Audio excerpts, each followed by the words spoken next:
kita omongin tentang dia, orang tadi memaafkan saya.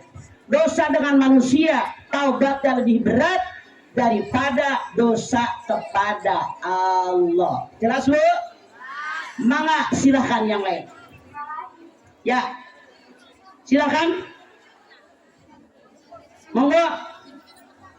Masih ada yang lain? Silahkan. Waalaikumsalam. Ya dong. Mana sih? Sok.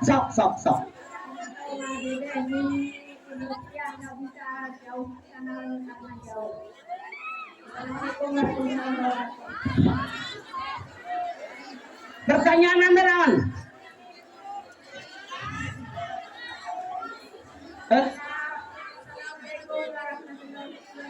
Ibu mic berapa Ibu?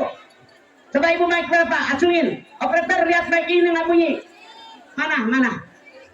Silakan Ibu nanya, mana mic-nya? Sok. Assalamualaikum warahmatullahi wabarakatuh. Waalaikumsalam, langsung pertanyaan. Iya dong. Saya hanya tahu Ibu hadiah mengikuti Indosiar nggak bisa ke Jakarta karena jauh. Assalamualaikum warahmatullahi wabarakatuh. Apa katanya? Coba sama yang dekat. Saya rada BOLOT. Ya, pertanyaan dia apa? Maksudnya Ibu ini tadinya kan dia hanya lihat di Indosiar, Mama Dede. Sekarang dia adanya di sini dengan langsung.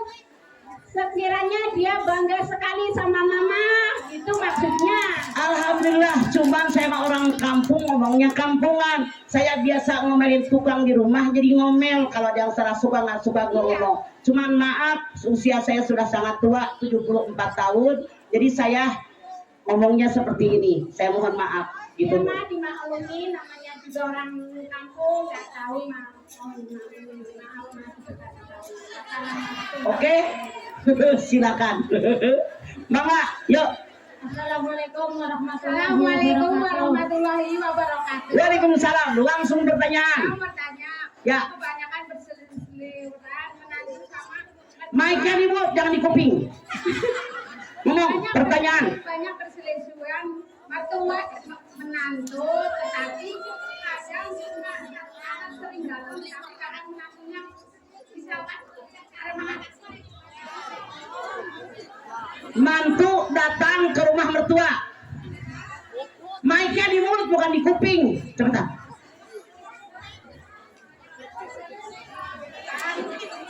Apaan? Jangan bergerak. banyak percekcokan mertua itu di Mic-nya jangan pindah.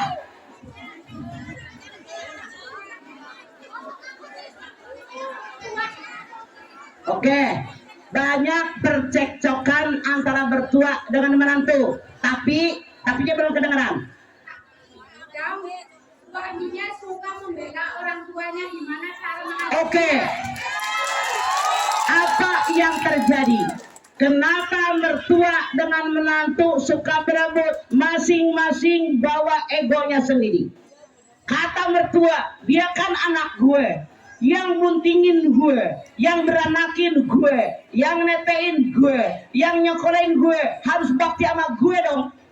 Kata bininya, dia kan laki gue, udah nikahin gue, harus yang sama gue sampai kiamat, tidak ada kan takut. Makanya kata Allah, Rabbana ma khalaqta hadza batina. Yang Allah ciptakan nggak sia-sia. Binatang jalannya merangkang. Kepala tempat otak, kemaluan tempat nafsu. Rata nggak? Manusia jalan tegak berdiri, kepala tempat otak, kemaluan tempat nafsu. Mana yang lebih tinggi? Otak. Kata Allah, kalau kalian merasa manusia, pakai otak. Saya punya anak laki, udah saya gedein, jelek udah saya dandanin, bodoh udah saya sekolahin, udah saya kuliahin, udah kerja. Sekarang dia punya bini, otak saya dipakai. Alhamdulillah. Kemarin nyuciin baju dia tiap hari, sekarang ngaji. Kemarin masak yang dia doyan tiap hari, sekarang ngaji. Lega. karena dia punya bini. Ini pihak mertua. Titik. Pihak mantu tahu diri. Alhamdulillah gua punya suami baik banget. Gara-gara emaknya dia. Saya punya suami, ya Allah, ibadahnya rajin. Gara-gara dididik sama emaknya.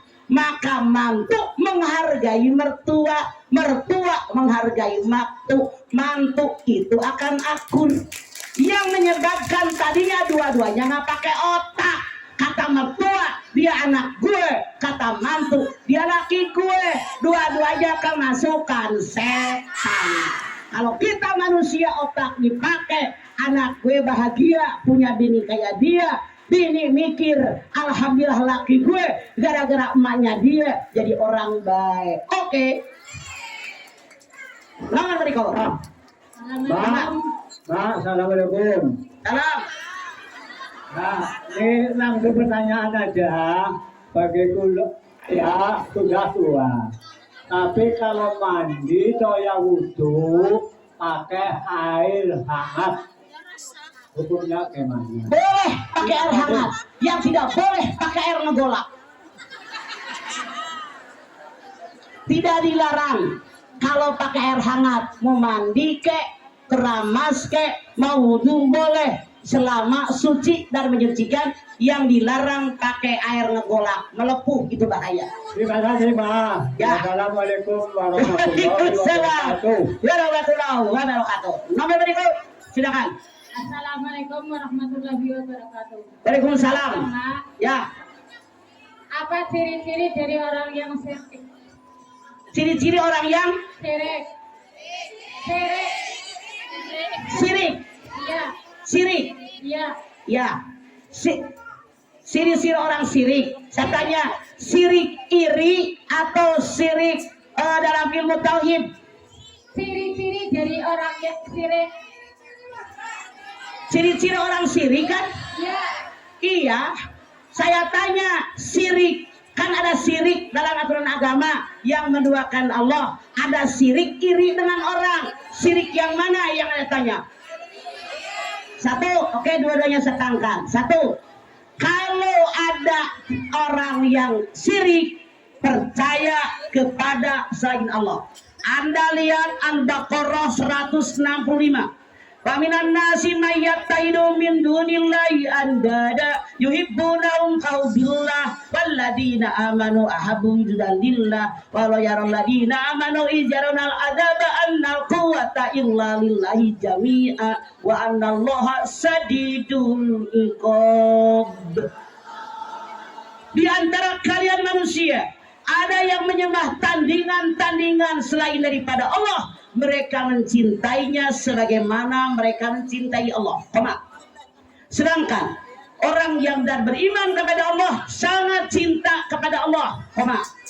Kalau orang zolim tadi yang menyembah selain Allah, dia mati, masuk pada hari kiamat, dia melihat azab Allah sangat besar, maka dia baru menyesal. Penyesalan tadi tidak berguna.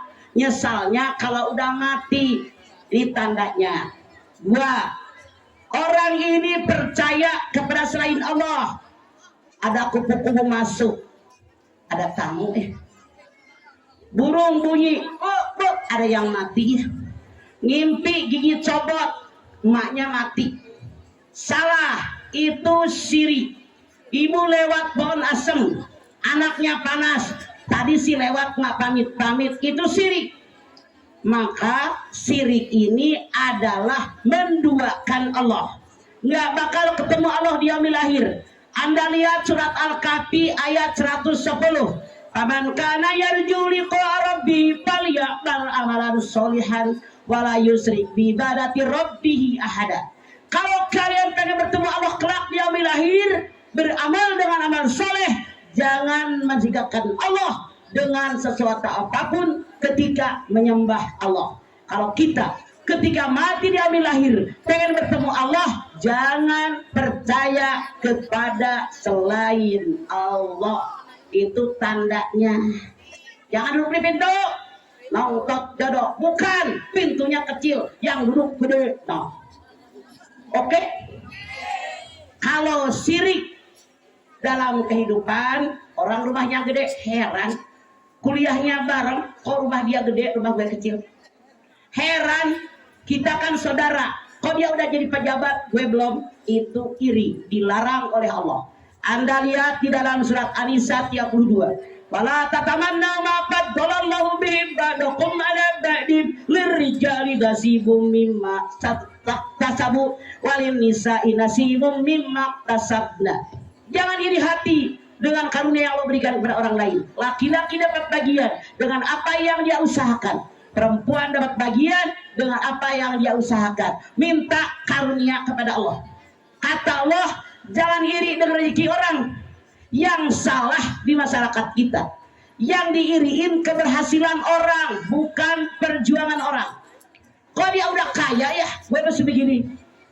Dia jadi pejabat, gue masih begini. Kata Allah, yang dilihat perjuangan orang, bagaimana dia belajar, bagaimana dia menghafal, bagaimana dia ibadah, bagaimana sholat malam, bagaimana sholat qobliyah dan ba'diyah, bagaimana dia sedekah, bagaimana dia zikir, bagaimana dia berbagi dengan orang, bagaimana dia sayang sama orang tua, sayang mertua, ngurusin suami, ngurusin bini dan seterusnya. Itu yang diiriin, bukan hasil orang. Ini adalah syirik, iri, dengki dengan rezeki orang lain. Oke, silakan. Mangga yang lain. Mangga. Kak Mah curhat dong Mah. Iya dong, silakan. Boleh minta tips biar rumah tangga langgeng. Terus kalau misal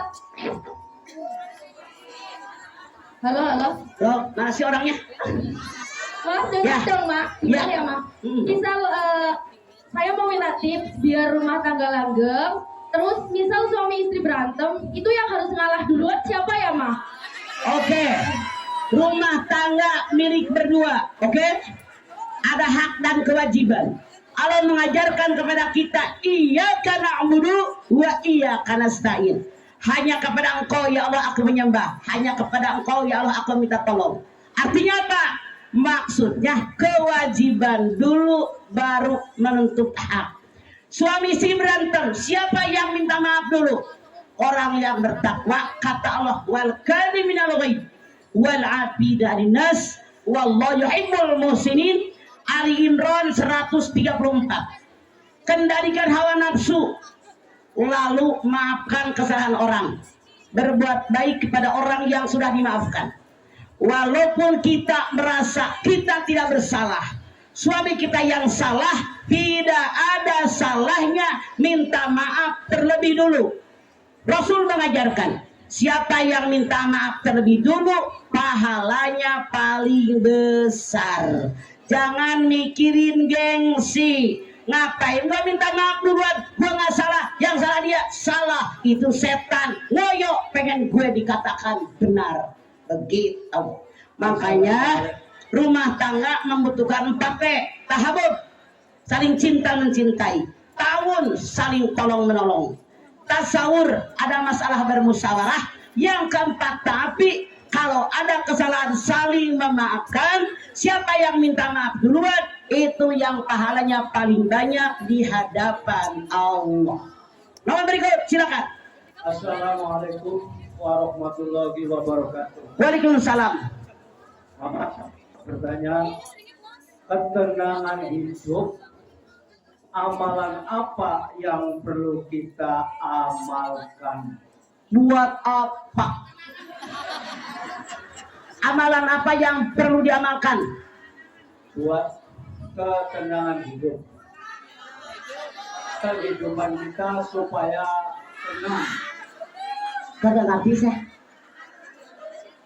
Buat ketenangan hidup, Anda silakan lihat Ar-Ra'd 28. Walladzina amanu wa tatma'innu qulubuhum bidzikrillah. Ala bidzikrillah tatma'innul qulub. Orang yang benar beriman kepada Allah, hatinya dijamin tenang dan tentram. Ketika dia zikir kepada Allah, ketahui oleh kalian, zikir kepada Allah menyebabkan hati kalian tenang tentram. Kapan zikirnya?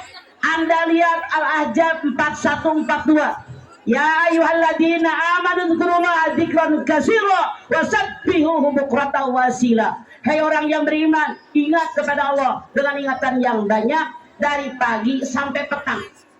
Bangun tidur, ingat sama Allah. Alhamdulillah masih hidup. Tetangga tidur bablas langsung mati. Bangun tidur masih sehat, zikir lagi. Alhamdulillah saya sehat. Kemarin tetangga tidur, begitu bangun udah ngiler dia, stroke. Lalu ke kamar mandi, ada air buat cebok, buat mandi, buat wudu, zikir lagi. Alhamdulillah saya punya air. Orang lain mah kerendam lapindo. Orang lain rumahnya longsor. Kita sholat, qobliyah subuh 2, zikir lagi. Alhamdulillah bisa qobliyah 2, subuhnya 2. Banyak orang yang ngaku Islam nggak pernah sholat. Lalu ngikutin kesibukan, bersyukur. Bukrota wasila, menjelang tidur, zikir lagi. Alhamdulillah. Hari ini semua ibadah saya kerjakan. Hari ini bisa baca Quran 1 juz. Hari ini apal 2 ayat. Hari ini sedekah ke fakir miskin sekian, ngasih orang tua sekian, ngasih tetangga miskin sekian, ngasih yatim sekian. Begitu kata Allah, banyak zikir, hati kita pasti tenang. Lawan berikut silakan. Yuk. Assalamualaikum, Ma. Salam. Mau tanya, Ya. kalau sholat qobliyah subuh sama sholat fajar sama atau tidak? Sama sholat naon? Oke. Sholat fajar. Sholat fajar ini adalah sholat subuh, dikerjakan ketika datang fajar. Artinya kalau ada orang sholat sebelum datang subuh, masih sholat tahajud. Titik. Ulama kedua mengatakan sholat fajar, sholat menjelang datangnya fajar. Artinya sebelum datang subuh. Misalnya subuh jam 4.15, dia jam 4.10, jam 4:05 sholat, itu sembahyang fajar, kata yang kedua. Begitu waktu datang qobliyah, ini sunat fajar. Sholat subuh, ini sholat fajar. Yang paling utama, yang paling kuat yang pertama, sholat subuh adalah sholat fajar. Qobliyah subuh, sunat fajar. Sebelum subuh, sholat tahajud. Karena subuh dikerjakan ketika terbit fajar. Oke? Terima kasih, Mama. Mangga. Assalamualaikum warahmatullahi wabarakatuh. Waalaikumsalam. Silakan. Mama curhat dikit ya, Mak. Ya, banyak juga boleh. Saya mau nanya, Mak. Juga saya apa ya? Au. Saya tuh ngefans banget sama Mama Deda. Saya ingin tanya kalau di TV, tapi nggak bisa, Bu. Jadi lewatnya ini, alhamdulillah saya bisa ketemu bareng, bertatap muka. Saya mau nanya dikit. Gimana? Saya kan bajunya banyak, Mak. Jadi gimana kalau hukumnya tuh dikasihkan ke orang yang butuh? Juga apa hukumnya, dosa apa gimana, Bu? Karena bersyukurlah. Terima kasih. Kita punya barang, dikasih orang yang butuh. Hukumnya bagaimana? Kudu banyak bersedekah. Harta yang dalam genggaman kita bukan semuanya hak kita, ada hak orang lain. Anda lihat Al-Baqarah 195. Wa anfiqu fi sabilillah wa la tulqu bi'aidikum ila tahlukah. Wa ahsinu innallaha yuhibbul muhsinin. Berinfak di jalan Allah. Jangan berbuat hina, menghinakan diri sendiri, berbuat baik kepada orang lain. Allah menyukai orang baik. Harta dalam genggaman kita milik Allah, dititipin sama kita. Lahir nggak punya apa-apa, sekarang segalanya punya, mati nggak dibawa. Mana milik kita? Hanya 3. 1, makanan yang kita makan sampai besok dibuang. 2, baju yang dipakai sampai lusuh. Yang ketiga, harta yang disedekahkan. Baju yang warna-warni ini, seragam yang warna-warni, dibawa mati nggak? Gelang, cincin, masya Allah, dibawa mati nggak? Yang enak, mas suami ibu mati duluan, suami kawin lagi, nggak jadi lagi gelang. Makanya kalau saya daripada gue beli cincin, gue beli gelang, mendingan tetangga yang yatim sekolahin, mendingan orang miskin gue kasih beras, mendingan mereka berangkatin umroh kasihan, Mendingan genteng rusak tetangga dibetulin, lebih berguna daripada gue pakai cincin. Makanya nggak kebeli saya mah. Gitu jadi pola berpikirnya. Karena harta yang kita kumpulin tidak akan dibawa mati. Jadi orang kaya jangan rakus. Orang kaya pergi ke restoran, dibeli restoran makanan, apa dimakan sama Anda? Orang kaya pergi ke toko pakaian, dibeli satu toko pakaian, apa dipakai semua? Orang kaya BH atu, pala kudungannya atu, baju atu, kolor atu, bener nggak? Apa Anda pikir orang kaya BH-nya 6, kolornya 7, gerah tahu? Makanya lebih baik berbagi, tapi yang dibagi orang tua kita, mertua kita, keluarga dekat, keluarga jauh, tetangga dekat, tetangga jauh, yatim, anak fakir miskin, itu yang pertama kita bagi. Masih ada jam berapa sini? Assalamualaikum warahmatullahi wabarakatuh. Waalaikumsalam. Mangga. Ya. Ada orang minjam uang 1 juta, terus orangnya itu kembaliinnya pikir apa itu hukumnya riba? Kalau kita tidak minta, dengerin, Anda minjam duit ke saya 1 juta, begitu pulangin 5 1 juta, tapi terima kasih 100. Kalau saya tidak minta halal, kalau saya minta lagi Anda minjem lebih lu ya, kalau bayar 100.000 itu riba. Ya, tahu diri. Rasul sendiri pernah meminjam kambing yang kurus, begitu bayar kambingnya gemuk kayak begini. Oke, boleh, asal bukan yang minta. Ya, silakan yang lain. Assalamualaikum warahmatullahi wabarakatuh. Waalaikumsalam. Iya dong.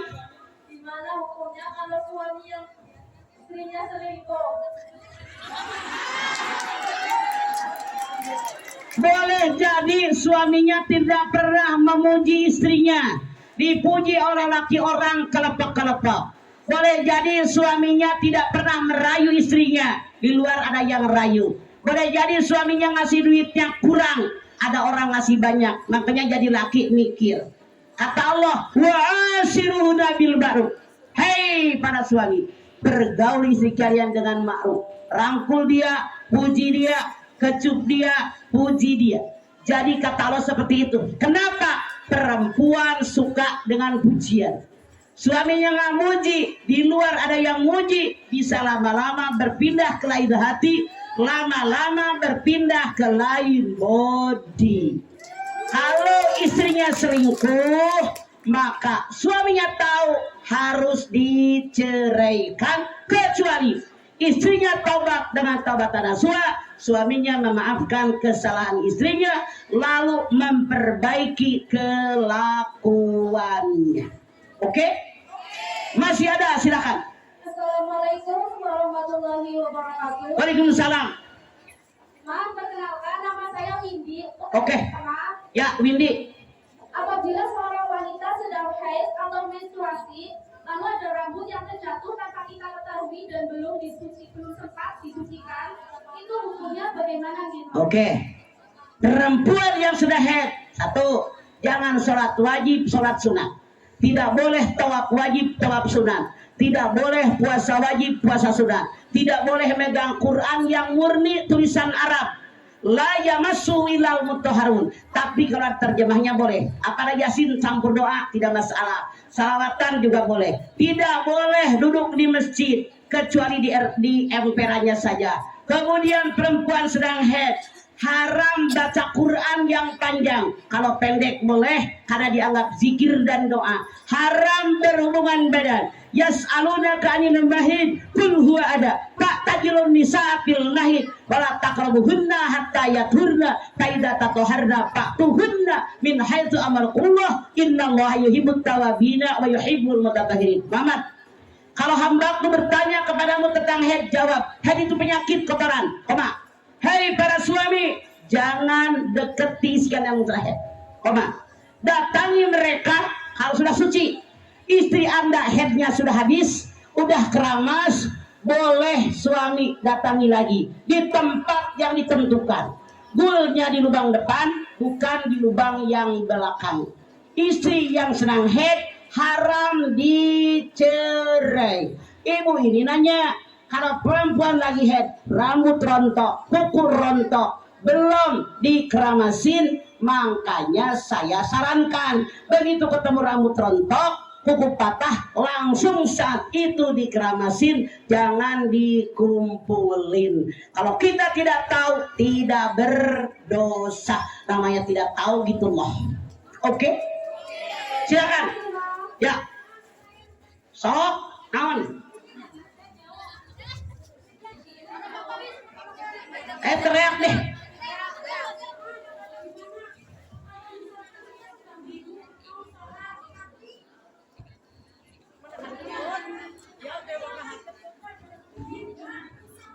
Saya sudah wudhu, mau sholat, kayak ada yang keluar, dengerin.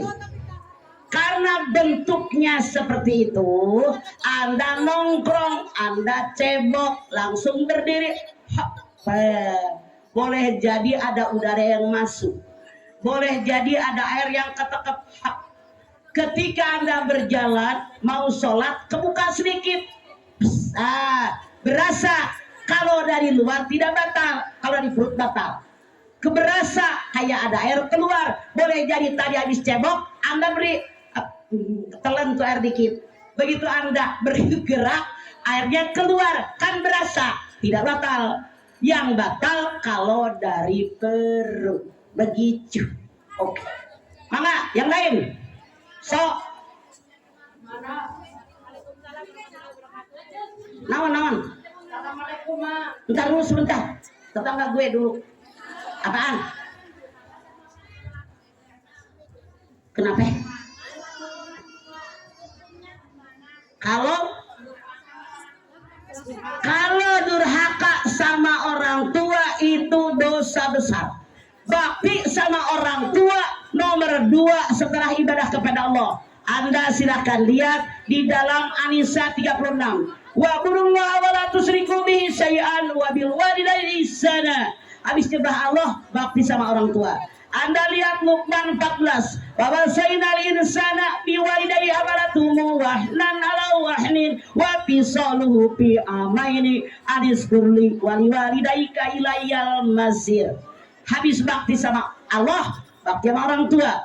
Anda lihat Bani Israil 23. Wa qadara rabbuka alla ta'budu illa iyyah wa bil walidayni ihsana imma yablughanna indakal kibaru ahaduhuma aw kilahuma fala taqul lahumu uffin wa la tanharhuma wa qul lahumu qawlan karima. Rasul mengatakan ridallah fi ridha walidain, suhtullah fi suhtil walidain. Ridhonya Allah di atas ridho orang tua, murkanya Allah di atas murka orang tua. Maka Rasul mengatakan bersyukur kalian yang masih orang tua kalian hidup, kunci surga masih dalam genggaman kalian. Yang namanya pintu surga yang disebut birrul walidain, yang di tengah, yang paling luas, yang aneh, yang terhina dan merugi. Kalau ada orang tuanya masih hidup tidak masuk surga. Kenapa? Dia tidak bakti. Maaf, bakti sama orang tua. Kalau nggak punya duit, nggak usah ngasih duit. Perhatian, bantuin ngepel, kasih minum, cuciin bajunya, setrikain spraynya, itu pun sudah bakti sama orang tua. Jadi dosa yang sangat besar menyakiti hati orang tua. Contoh, suatu saat ada seorang laki-laki kecil usia 14 tahun. Ya Rasulullah, saya ikut berjihad.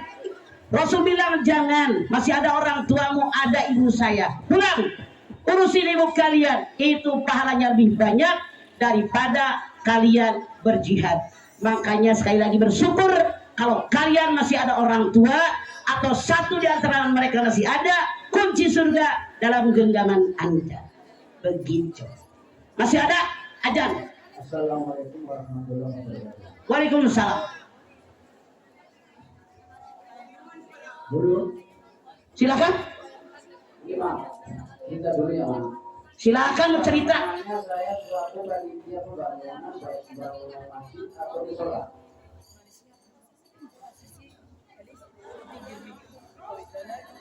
Saya punya hutang dengan nasabah selaku panitia pembangunan masjid atau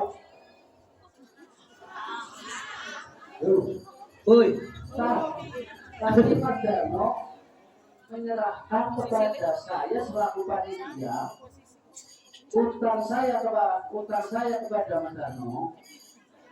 Pak panitia, saya punya utang sama saya serahkan untuk jariah pembangunan itu hukum jariah Mas Darno itu bagaimana? oke.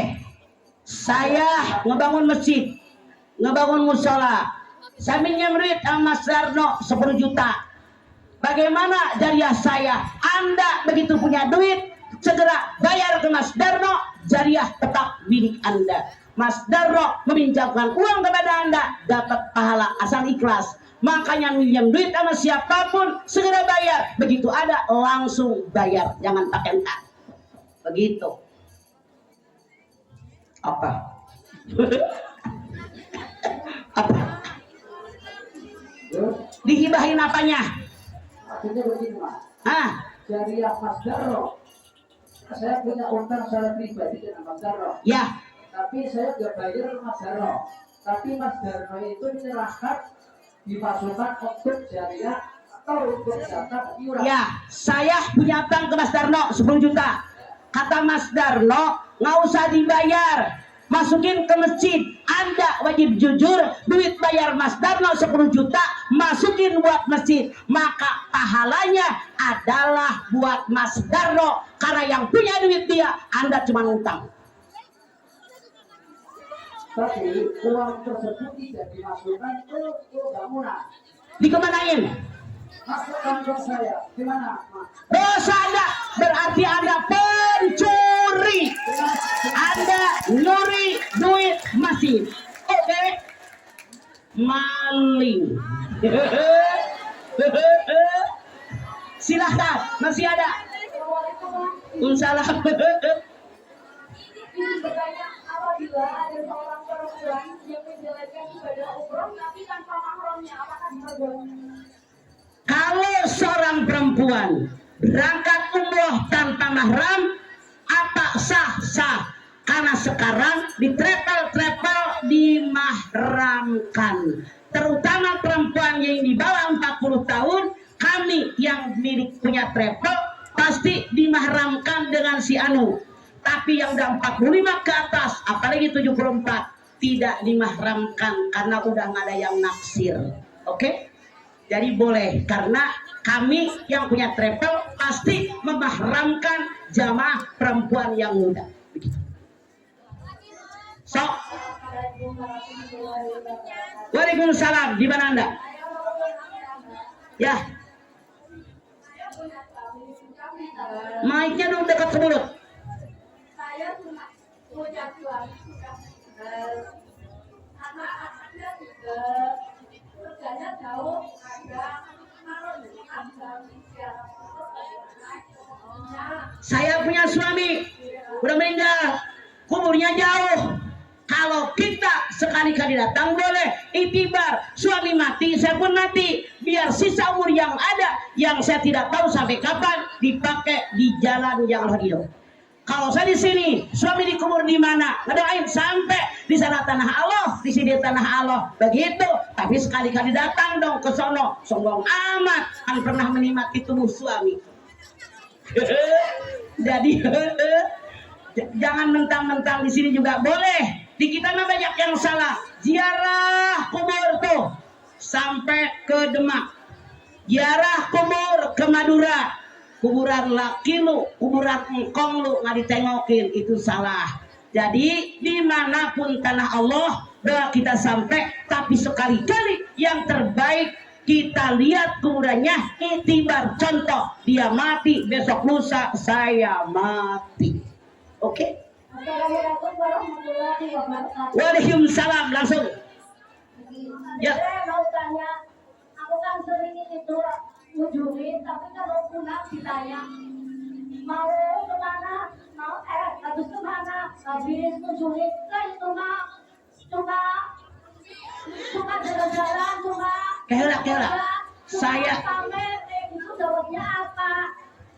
Jawabnya apa? Saya mau ngaji. Tidak.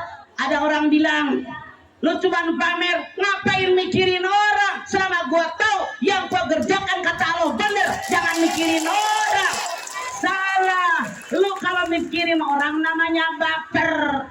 hidup lu nggak bakal maju. Gua karena Allah mau ngaji, ada orang ngomong ngejelekin gue, nggak ada urusan. Gua makan nasi gue, pakai baju gue. Kenapa lu mikirin orang? Salah, biarin aja orang iri, terserah gue. Waalaikumsalam. Ngomong berikut. Assalamualaikum warahmatullahi wabarakatuh. Waalaikumsalam. Nama saya Astuti dari Tugu Maribaya, Desa Rumbul. TUT. Pinter anak-anak. Yuk Tuti. Iya dong Tuti. Suami saya udah meninggal, tapi saya sering jalan ke makam, tuh hukumnya gimana, Mas? Boleh, asal jangan terlalu sering. Misalnya seminggu sampai 3 kali. Anakmu yang ngurusin di rumah siapa? Nggak usah keseringan, biasa aja. Taruh deh seminggu sekali hari Jumat, nggak masalah. Kalau keseringan, walaupun ada tiap hari, tetap aja laki rumah hidup lagi. Terima kasih ya, Mas. Iya, biasa aja. Doakan habis sholat, ya Allah, terimalah amal ibadahnya, terimalah iman Islamnya, ampuni dosanya ya Allah, lapangkan kuburnya, jadikan surga tempat tinggalnya. Anaknya diurusin anak kita, emaknya urusin anak kita. Silaturahim yang dulu dia lakukan, lanjutkan sama kita. Kebaikan yang dia lakukan, misalnya dia nyekolah yatim, lanjutkan oleh kita. Ini yang harus kita lakukan. Jangan keseringan. Kita masih hidup, banyak urusan lain yang harus diurus. Silakan yang lain. Assalamualaikum warahmatullahi wabarakatuh. Waalaikumsalam. Nama saya Aini, curhat dong, Mas. Iya dong. Woi. Saya mau bertanya. Misalnya suami mertua, Mas. Kita pas pulang, kita biasa melakukan sholat tahajud. Pas suami pulang, karena kalau malam suami minta jatah, jadi kalau melaksanakan sholat tahajud, apakah kita tetap mendapat pahala sholat tahajud? Oke. Saya suami jauh di luar kota. Tiap malam saya tahajud. Begitu suami pulang, suami minta apa saya tahajud, ngajarin suami. Ngelayanin suami hukumnya wajib. Tahajud sunat. Dulu layanin dulu suami, keramas, tahajud begitu loh. Ngapain layanin suami pengen kalah tahajud? Enak banget loh. Ya salah loh. Layanin laki lo, keramas, langsung tahajud begitu. Terima kasih, Mas. Assalamualaikum warahmatullahi wabarakatuh. Enak banget layanin laki pengen dapat pahala tahajud. Salah. Waalaikumsalam. Perkenalkan, nama saya Ibu Surati dari Desa Lengkong. Saya mau bertanya sama Mama Dede. Silakan. Saya pengen kenalan dulu. Saya kepengen salaman dulu sama Mama Dede. Repot kayak orang kondangan. Surati. Disuratin. Surati bajunya pakai pita kayak cucu gue. Ya. Pertanyaan saya bukan untuk kaum wanita ya Mama, tapi saya mewakili kaum pria. Dari tadi yang ditanyakan untuk orang wanita terus ya, jadi untuk orang laki tidak ada yang bertanya.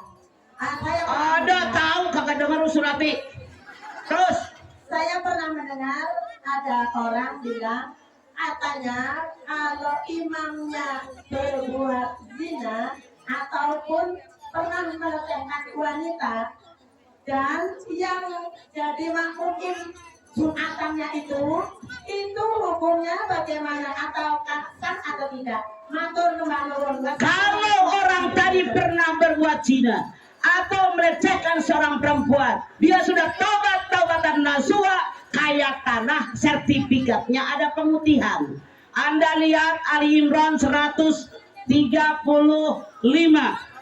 Walladzina idza fa'alu fahishatan aw dhalamu anfusahum dzakarullah fastaghfiru lidzunubihim wa may yaghfiru dzunuba illallah wa lam yusirru ala ma fa'alu wa hum ya'lamun. Kalau kalian berbuat dosa fahisah, dosa yang selain